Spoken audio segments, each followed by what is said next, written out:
The Wayne Ayers Podcast. The Wayne Ayers Podcast. Woohoo! Time to wake your ass up for a blessed day.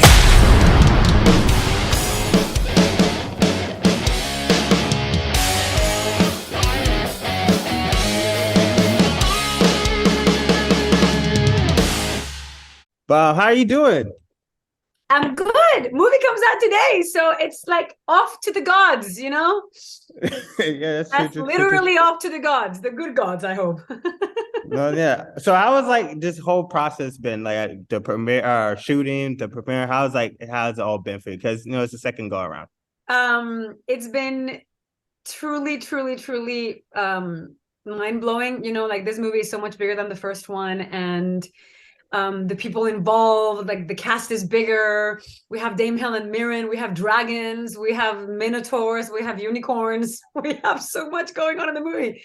So it was truly exciting to be part of studio movie of that size with so many cool special effects and so many different things that I had never done before.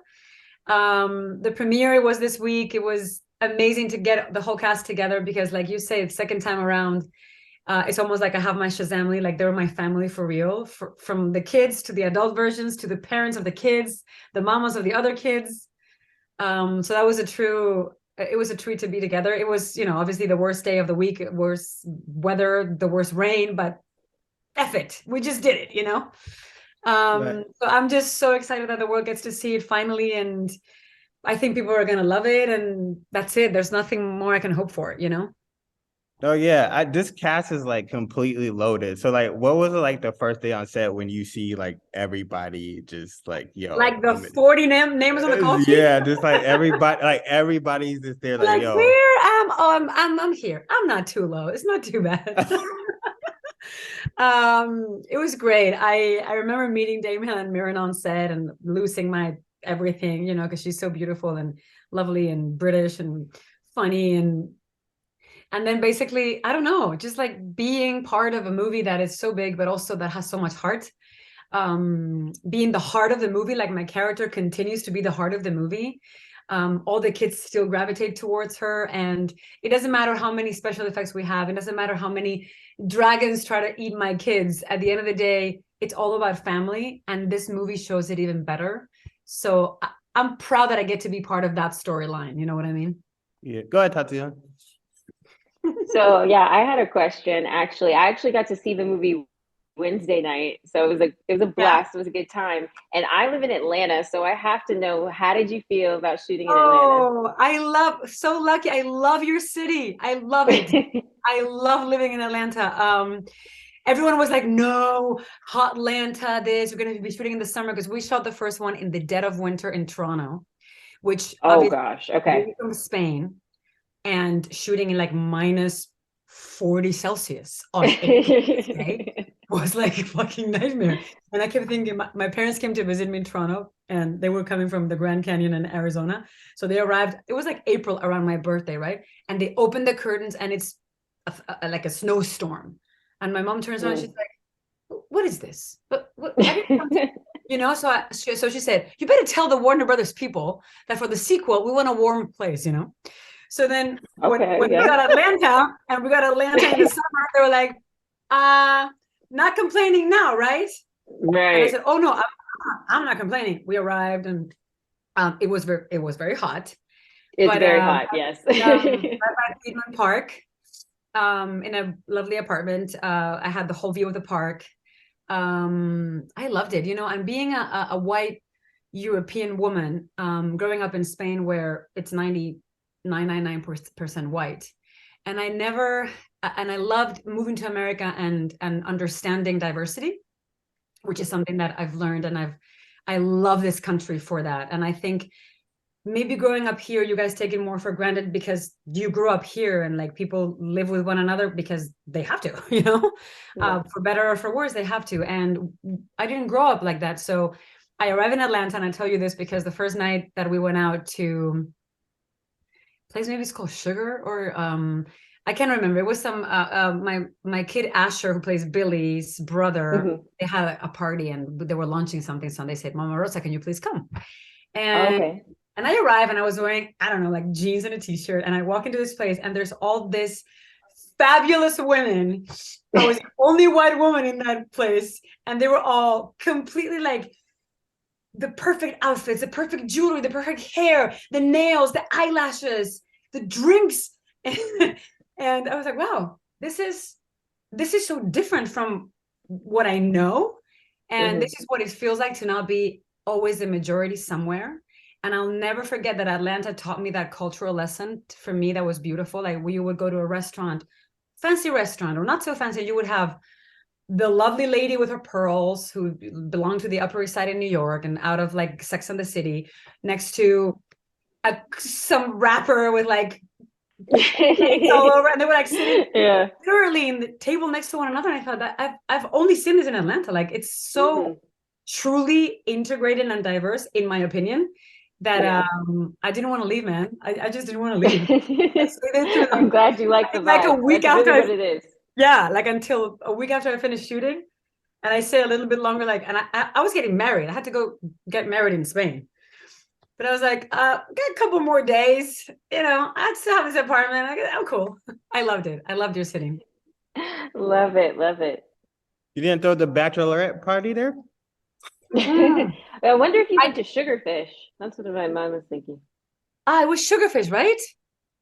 I think so. Yeah, it has like a lot of colors and it's pink.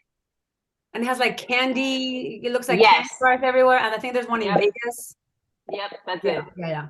I just remember because I lived on a street. It was 12th Street, I think, northeast, towards Piedmont, right? Like to one of the entrances of the gate of the park. And on the corner, there's this restaurant STK. There's one in New York. Yes. So I remember you were outside. You were outside for real.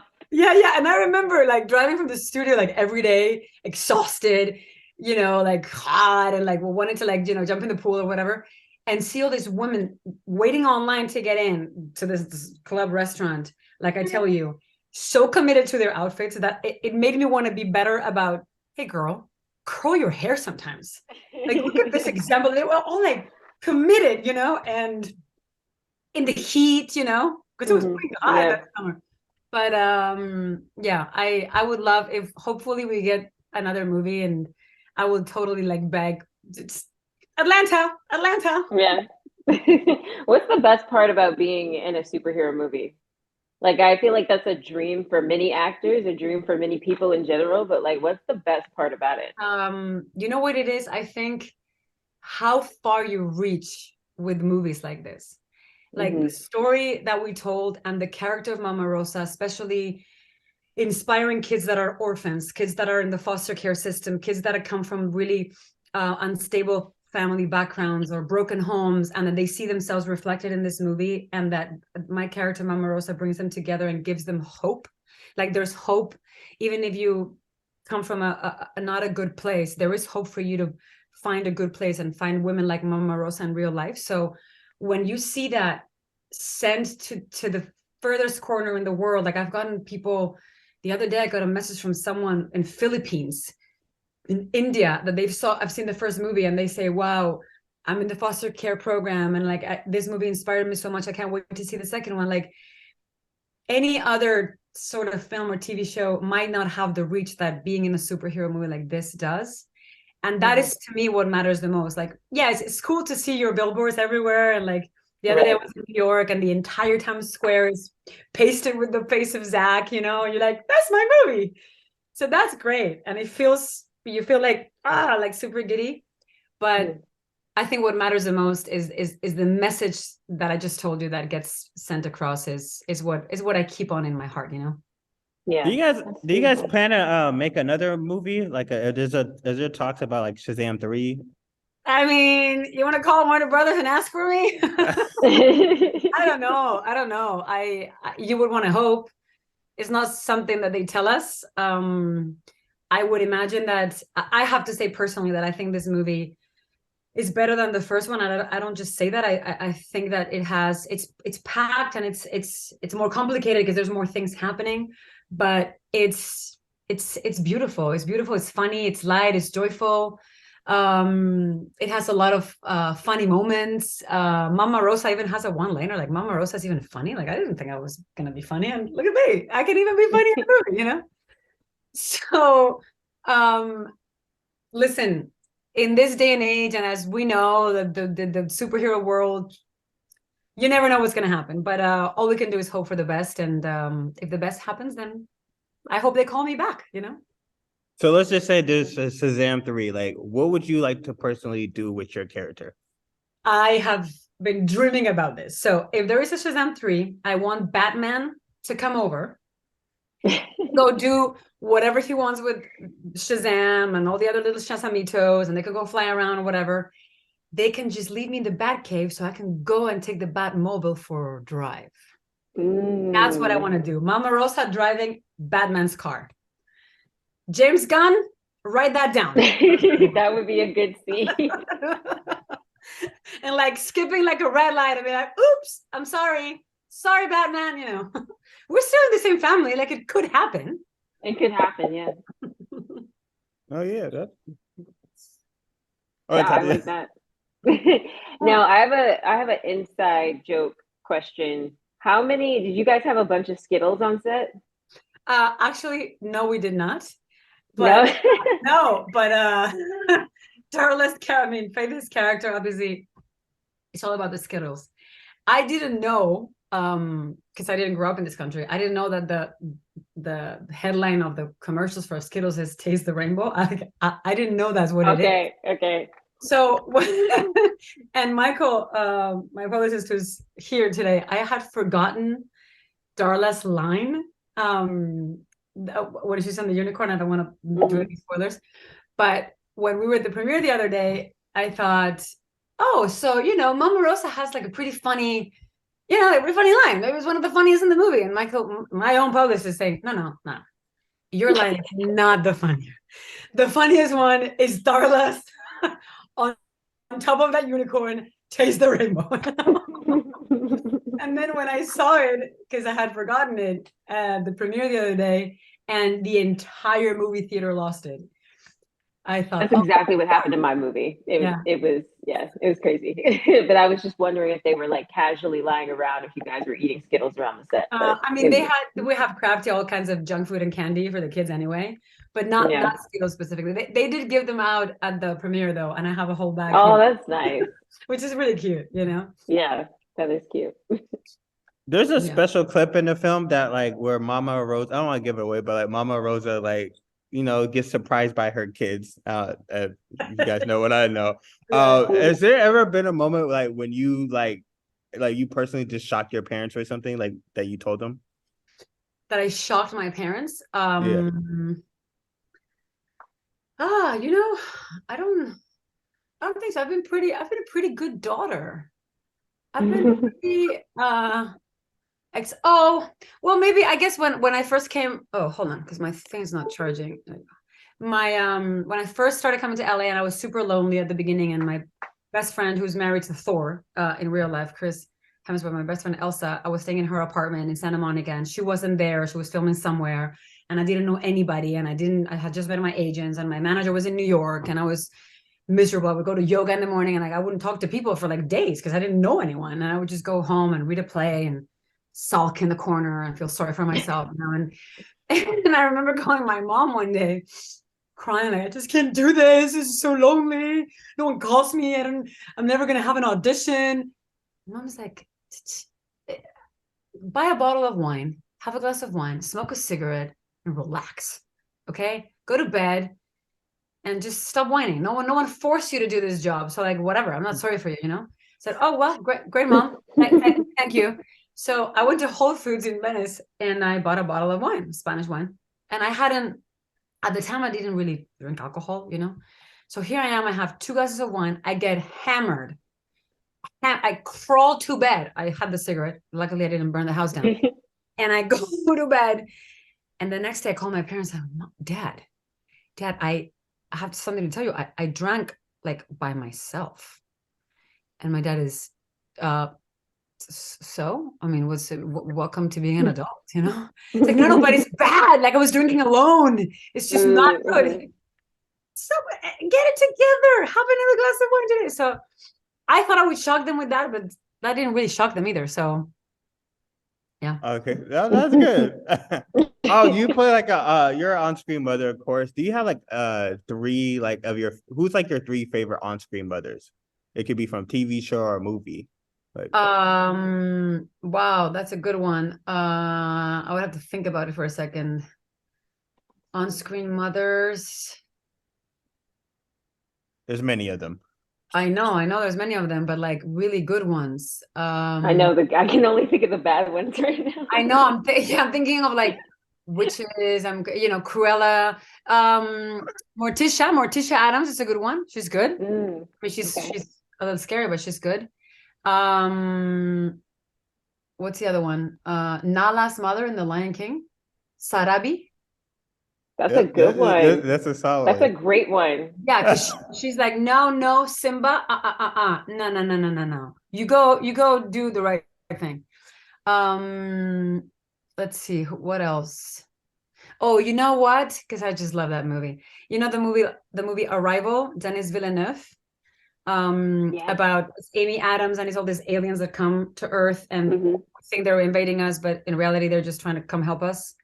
And she has all these what we think are flashbacks, but in reality are flash forwards of what's going to happen with that daughter who then ends up dying, but she still chooses to have that life and like bring that child to the world and give her all the love. And when I understood in the movie that it wasn't a flashback, that it was a flash forward, and she still chose to bring that child to life and give her love for the few years that she was alive. Wow, I thought, that's a mother. Arrival was crazy. Have you seen that movie, Wayne? I think I've seen like some of it. When you have to like sit down and watch it's insane. It's so everything about when they just try to send us this message of there is no time, and we think us humans, that means that they're going to like blow us up, and the Chinese against the Russians and the Russians against the Americans. This aliens are looking at us like, you bunch of idiots. We're not here. That's the movie. I seen that movie in parts. Like I seen like some of the end of it, and I seen some of the beginning of it, but like I never like just the music, the design of the spaceships. Yeah, so good. And I know we did a cameo in the movie. I don't want to say who, but are there any other people from the DC universe besides Batman that you would like to make a cameo in the next Shazam movie? Which is kind of funny that and I'm not spoiling anything because I know DJ Catrona, I think I talked about this publicly, and the other day he told me, and I love him, he's like my other little favorite kid, the big version of Pedro. And he said, wouldn't it be hilarious to have all the Shazams that are this adorable innocent kids against sociopathic murderers in Suicide Squad? And seeing how that would be a lineup, like a matchup. Imagine they're all like completely out of their minds, and the Shazam is just purely innocent, filled with love, and still strong and still fast and all these things. So I don't know. He told me this the other day, and I thought that would be funny. It would just be funny. Yeah. So that for sure, and I think that's about it for me. Oh yeah, say Teen Wonder Titans. Woman, I'm not gonna say anything about Wonder Woman, just gonna leave it out there. Who doesn't like Wonder Woman? and the part that involves her in our movie and how she's presented, and that part with Jaimin the wizard is so funny. One of the funniest things I've ever seen, and how it was filmed when we were shooting it. You know where we shot it, by the way, because you'll know, the restaurant Marcel? Oh my God, yes. I went to that restaurant last year for my birthday. Oh, I love that restaurant. Isn't it so good? It's they so amazing restaurants in Atlanta. And like a bunch of them from New York, from like Le Colonial, that I loved so much. What is the other one? Le Bille Bouquet across in Buckhead. Mm-hmm. You know all the spots. You were girl. An amazing lymphatic drainage massage lady you need, I can tell you. Yes, actually. Awesome. She's That would be great. Brazilian. It's called Forma. Forma? Forma. And they're great. Okay. Yeah, I'll man. I look them mean, up. let's get me another movie in Atlanta, please. But what was I telling you? Yeah. So that restaurant, Marcel, they filmed that dreamy sequence, and gosh, Oh, okay. filming it because Jaimin's character is kind of miserable in the movie, right? He's just upset and he's been in prison forever. But for Jaimin to film with us in Atlanta, in the height of the summer, he had this wig, the beard and the wig with the dreadlocks in it, and it was made of wool. So, oh gosh, filming outdoors in the sun. poor thing. Poor Jaimin, he would be pools of sweat. We would have all these big fans, but it didn't matter because you know these big movies, we film 3 sentences in 4 days. Right. They're melting. Yeah. So knowing that, and knowing his, it was just, he was delightful. He was delightfully funny the entire film. We love him. Me personally, I want to know if you could like trade places with like another character in the Shazam sequel, like who would you want to trade places with? Oh, Darla. I mean, I know that I couldn't, but she's the cutest thing I've seen in my life. And when I first met her in the first movie, I went to her mom, Donna, and I said, "Can I please kidnap this girl? I mean, you have I promise y'all to take good care of her. She's just too adorably perfect. I just can't. She's like a little purple cupcake that you just want to eat, you know?" And even now, she was the other day at the premiere, she was wearing this beautiful lilac color dress. She looked like a mermaid. And I said, just stop it. Just go with me. I have a home. I have a room for you. And just the character, how it was also beautifully played by Megan, the adult version, because she still is so charming and so is like lively and adorable and squishy, you know? So I'm not as adorable and squishy, but if I could be, I would want to be that. Yeah. Oh, go ahead. No, you go. Okay. I also want to know, like, cause there's always this debate for Shazam versus Superman. Like, you personally, who would you have in that battle? Oh, is that even a question? Yeah, I mean, He's like, my son. Of course, Shazam. but I'm just saying, Superman, like, boring. No. You're also an alien, so whatever. You know, Kryptonite. No. Shazam. He's cute and he's funnier. Superman is very, very serious. He is a little uptight. Very moody and, oh, you know. Would you date Superman though? I would absolutely not date Superman. I would absolutely date Batman. Also because he's human. Okay. So Dating an alien. Even though, you know, did you know that Superman's mom's name is Marta? no. I didn't know that. Wayne probably knew that. But I'll take her as like, oh, it was meant to be, you know, to be in the DC world. And yeah. actually, the Flash's mom in the new movie coming out is also an actress from Spain, Maribel Verdú. Yes. That's coming out in June. And my dear friend, who's wonderfully talented, is directing it. Oh my God, I'm blanking on their names. Barbara and Andy Muschietti. And the movie That's I haven't seen, but it's meant to be amazing. So, fellow Spaniard as a mom of another DC superhero, it's kind of cool. I know. That's something to clap up for. So you would date. So you would date Batman. Who would you? Totally date Batman. But again, just because of the cape and the Batmobile, I love fast cars. That's all. Who would you want to be friends with in the universe? Like a best friend? If Batman's going to be your boyfriend. I would befriend the Joker. What?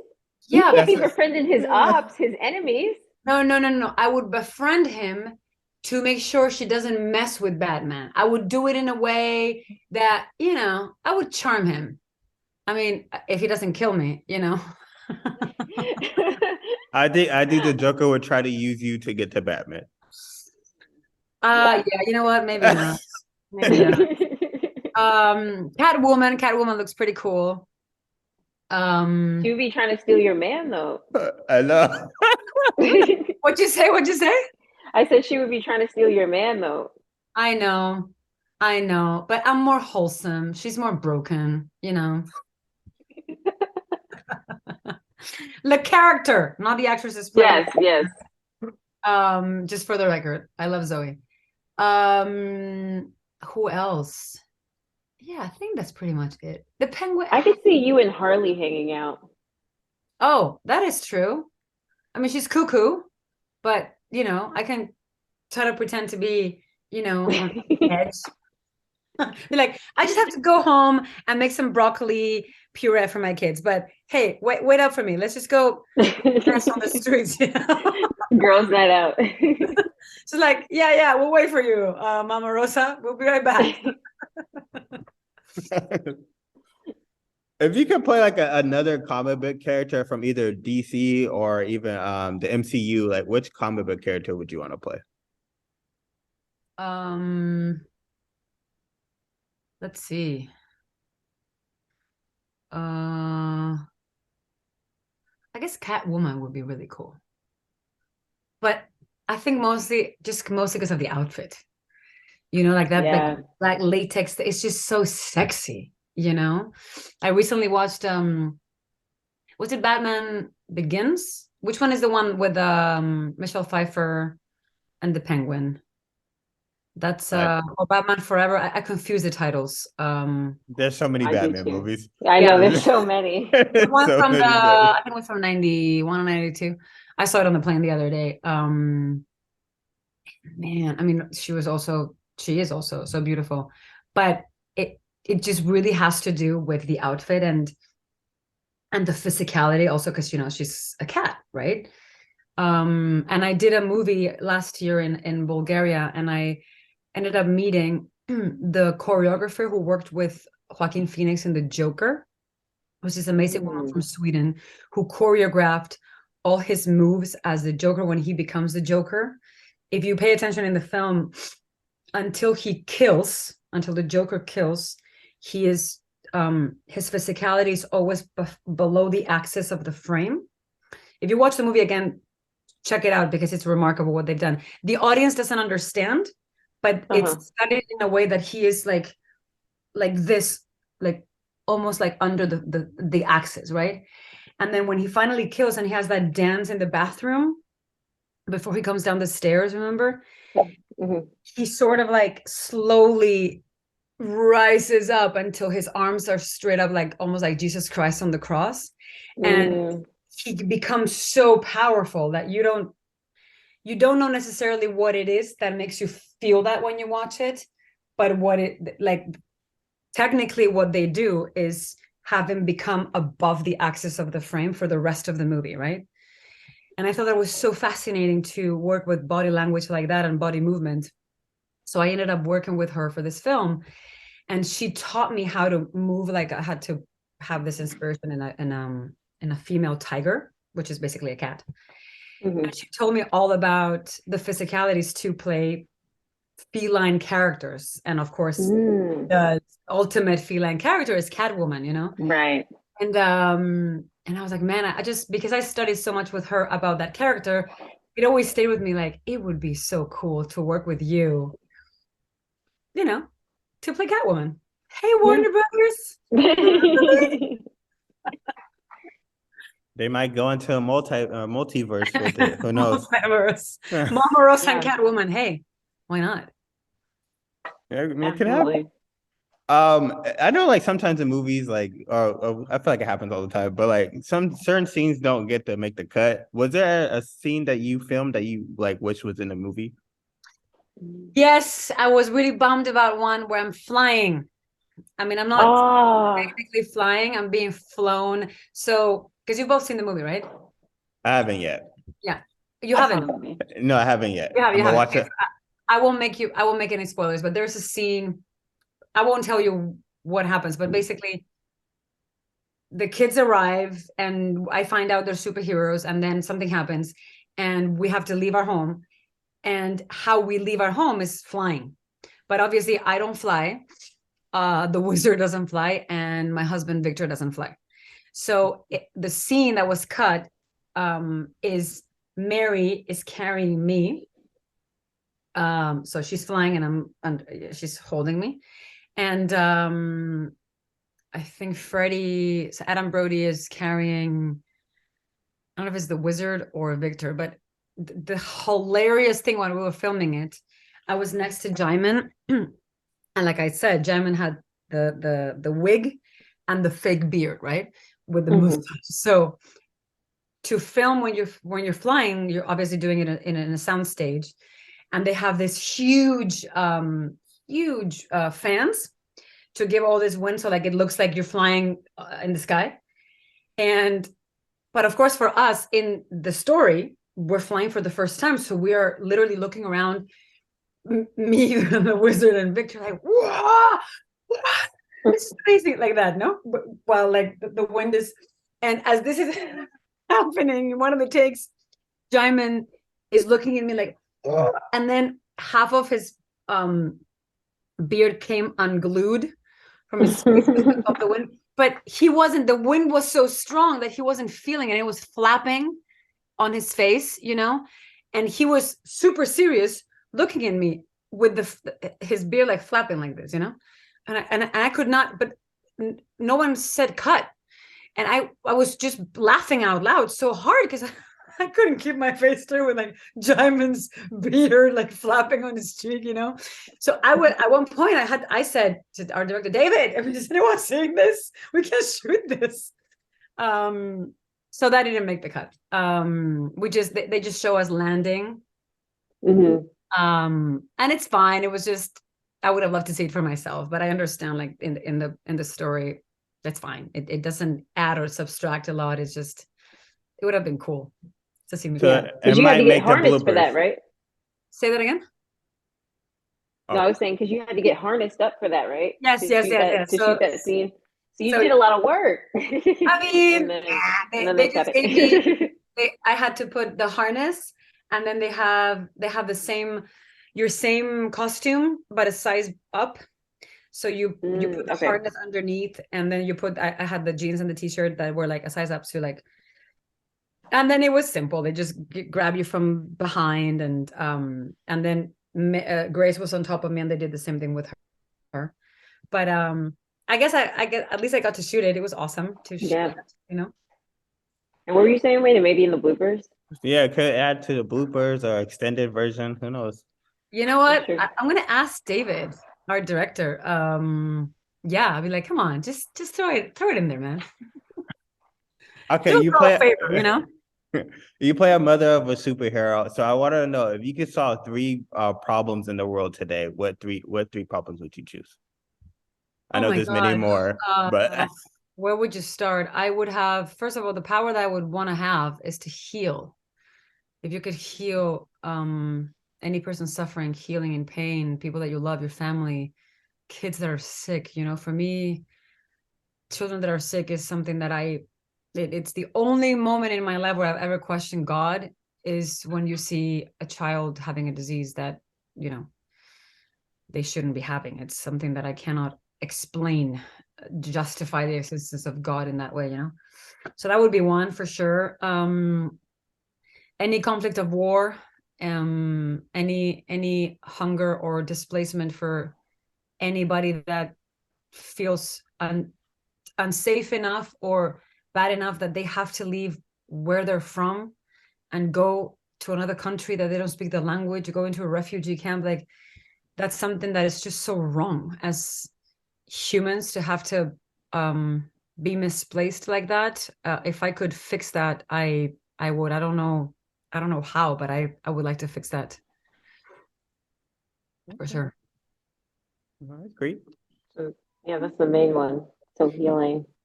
What are some fun powers that you would like to have? Fun powers. I guess invisibility would be a cool one.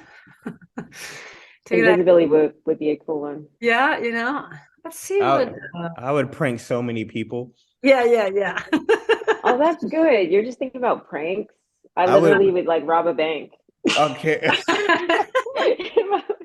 You're naughty.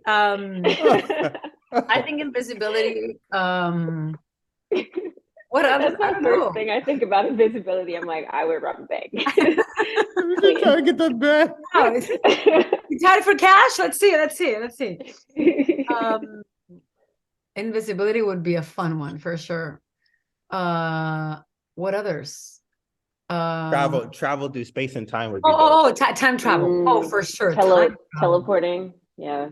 Oh my God, I would love to travel and meet Jesus Christ, because I feel what it must have been to meet that person in real life when he was on top of a mountain talking to fishermen and multiplying fish and breads. I mean, Would cool. you warn him? I think he already knew all along. So he knew what he was getting into. But I would definitely want to meet him. I know would fall in love with him. I know. I mean, Mary Magdalene and him for sure had something going on. There's no doubt. And why not? What is this thing about? Right. Why couldn't they? I would do that. I would want to travel to the times of the pyramids of Egypt and Tutankhamun and Nefertiti, Cleopatra, Aida. I mean, come on, to see the pyramids in the splendor of when they were covered in gold. Yeah. Let's not think about how they were covered in gold and how they were built on the right. Which is obvious construction. Like I don't get it. Unless there was some alien, because they say it was way too advanced and way too perfect for it to just with them, like how it was astrologically, how they are, and geometry, how did they? So it sounds to me like a little like Arrival happened back 3,000 years ago and we don't know. But whatever, I don't know. That would be cool to time travel to that time. Do you guys believe in aliens? Yeah, obviously. Yeah, exactly. Absolutely. I mean, of course. I always think like either we're alone in the world or we aren't, and both are like equally scary. Do you think there's like aliens disguised as people? Oh, like Men in Black? Yeah, I mean, like that's like a rumor going out there. Do you guys remember the movie Contact? No, I don't. No. It's another alien movie. Listen, I'm not that into alien movies, but lately, I don't know why I'm this one is Jody Foster. It's an old movie. Jody Foster is a scientist, and they received this information from aliens to build a spaceship and they build a spaceship, the humans build a spaceship, and supposedly they're just going to go meet the aliens or whatever. And she decides, and she is the one that is going to go in the little, it's a one-person cubicle, right? Do you want me to tell you what happens or no, you want to watch it? Go ahead, you can tell us. You can tell us. They build the whole thing and she goes, and the spaceship is going, and everyone thinks that it's going to just go out of the atmosphere, but what we see, what the audience sees, is that the spaceship just like falls through and falls into the water. But what happens to Jodie Foster is that she absolutely travels through time, and she meets her dad on a beach who has died, and all these things happen to her on a personal level, and she doesn't believe in God, she just believes in science. So she comes back and she's like, oh, it worked, I did this, and everyone is like, no, it didn't work, you just fell through the thing. But they find that there's all these hours of static recorded, not like the 1 second that the thing. So at the end, that what happened, it really happened, But the reason I tell you about this movie is because she has a conversation with the priest, who's played by Matthew McConaughey, I think. And they're looking at the stars one day, and she says, or he says, I can't remember, I think it's him or she, I can't remember. She says, wow, look at this, look at all this space, right? The space that's out there. If we really are alone, what a waste of space. Yeah. Even because of that, there's no way we can be alone. There's no way. It's just this, where we are is too much space. Right. Even, they're microscopic. They don't necessarily have to be smarter than us, but I'm sure they actually are smarter than us, wherever they are. Right. And I hope like there's really funny story. My brother's obsessed with aliens, right? And he follows this crazy scientist that has this crazy program. He has a crazy looking hair and he always talks about aliens. And so he sometimes randomly sends me like clips about UFOs or a UFO sighting or whatever. And then, like a couple of years ago, the number one newspaper in Spain called El Mundo announced that they were going to announce a groundbreaking headline at midnight of whatever day, right? So my brother calls me and he's like, finally, they're going to say they're aliens. There's been contact with the government. So we waited, my brother and I, we waited until midnight to like refresh the thing on the computer with the newspaper. And we're like, come on, it's aliens, man. It's aliens. They're here. They're finally here. You know what the headline was? Leo Messi's contract with Barcelona Football Club for like 600 million euros or something like that. That was wow. I mean, he's an alien too. So like, what? Yeah, great, the greatest player in the world. I give a fuck, man. I don't care about a $600 million contract with Barcelona. So that was a total bummer. I mean, he could definitely be an alien. The way he'd be. Yeah. Fine. I mean, Michael Jordan's definitely definitely won the World Cup, and good for him, you know. Yeah, he's probably in company with Michael Jordan. Michael Jordan's probably an alien or a god or something. Jordan, hello. Yeah. Oh, you grew up in Spain, right? Yep. So, like, who was like your favorite football team? Real Madrid, because I'm from Madrid. I mean, por favor, you don't even have to ask that question. But here I am. So, you know, when the Michael Jordan documentary came out on ESPN, I think it was during COVID, right? Was it? It was the ESPN documentary? Yeah. During COVID. I mean, of course, I knew who Michael Jordan is, but I didn't grow up watching basketball. I mean, I played in school, but it's not like a big sport in Spain. So anyway, here I am watching this documentary, and of course, you're like, this man is an alien. This man is completely out of the ordinary, superhuman. You can't even touch that. No one can touch that, you know. And my husband, who's American, would look at me and was like, "Yeah, of course. I mean, did you not know? You know, bulls?" I say, "Well," but so then I became obsessed with the Air Jordans, the shoes, and because he was in the documentary, those shoes are cool. I want to get a pair, like the red, black, and white. So here I am. So I want to get a pair of Jordans, thinking I'm just going to go to Nike.com and get a pair of Jordans for. No, we all wish it was that easy to get a pair of Jordans. Yeah, and then I realized, oh no, it's $3,000 for like a pair from limited edition from year you know. And yeah, my bubble was burst, but greatest of all times. Oh, yeah. What other upcoming projects you have? Well, I am starting to produce and direct. So I recently just rounded financing for a film that I'm going to direct in Spain, a short film. It's congratulations. Thank you. It's a film with beautiful social cause. I'm very aware of gender violence, especially in my country. Since COVID, it has skyrocketed. In the beginning of 2023, the first 20 days, every day, a woman died in the hands of their partner. This is 2023. This is not 20 years ago. This is not 15 years ago. It happens today. It's shocking to me that this continues to happen. And especially not only physical violence, but gaslighting now more than ever. I've learned, and I've always considered myself a strong woman and an independent woman and a feminist and all those things. And I'm myself a few years ago in a relationship where I started to question myself and doubted myself. And it's because I had a partner that was gaslighting me. And I didn't know what gaslighting was until I look at it in hindsight, you know. So I became very aware. I thought, wow, if I come from a strong family, a strong, incredible parents that have given me everything, support to this day where I would be nowhere without them, incredible friends, incredible support system, incredible siblings.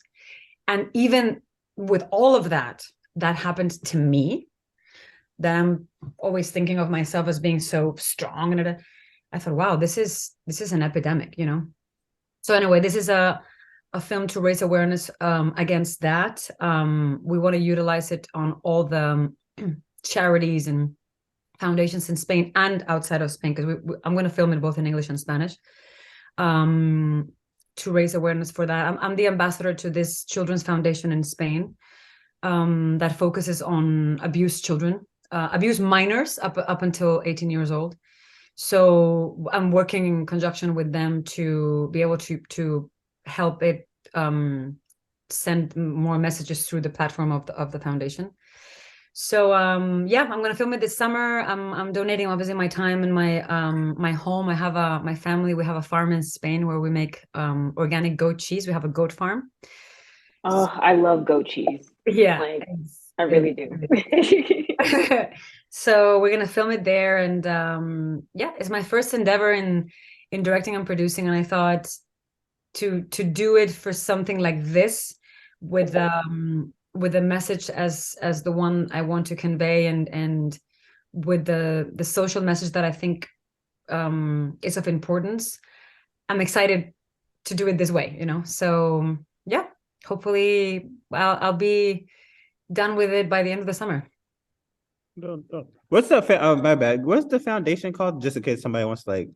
Oh, check the foundation is called ANAR, ANAR, ANAR Foundation, and it works closely with the Interpol and the military police in Spain. So it's a phone line where all these minors, no matter where they are in Spain, they can call anonymously when they feel threatened, bullied, hurt, abused, anything related to any kind of abuse. So we have an incredible team of psychiatrists and psychologists that answer the phone, and we answer more than between 2,000 and 3,000 calls a day.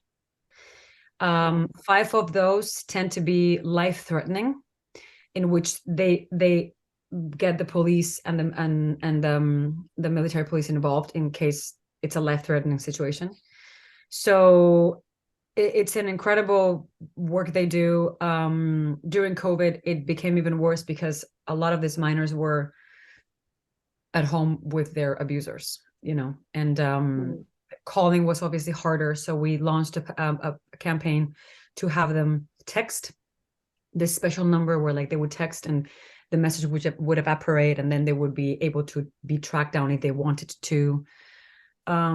So there's a lot of work to do. I think utilizing a public platform, I think because of how lucky I've been in my life with so many blessings from God, both professionally and personally, I believe is a duty to give back. And because I love children so much, and I think it's not a coincidence that I got cast as Mama Rosa in a movie playing a mom to all these kids. I've always gravitated towards children and little people in my life. So I don't know, it felt like an organic way of getting involved in things of this kind. So yeah. Thank you. That's incredible. Yeah. Sure. I love the synergy between that. Yeah, definitely. It's I'm a big believer in angels, and I know my hand has been held by guardian angels for a long time, in many instances, many signs that it's almost comical, you know, to a point where you're like, I got you, I hear you, you know, I get the message. But when they say it in the Bible, you know, the more you look for, the more you'll find. And it's true. The more faith you have, the more things that come to you. So I'm a believer of that. I'm gonna take that with me. Little faith helps. Right. We all need a little faith. I wish you could see the thing, the sticker that I have here. I think I can really see it. Anyway, it's a sticker of a little angel. Oh. But you know what? Hold on. I'll take a photo and I'll show you before you leave, because it's very cute. It's like a multicolored.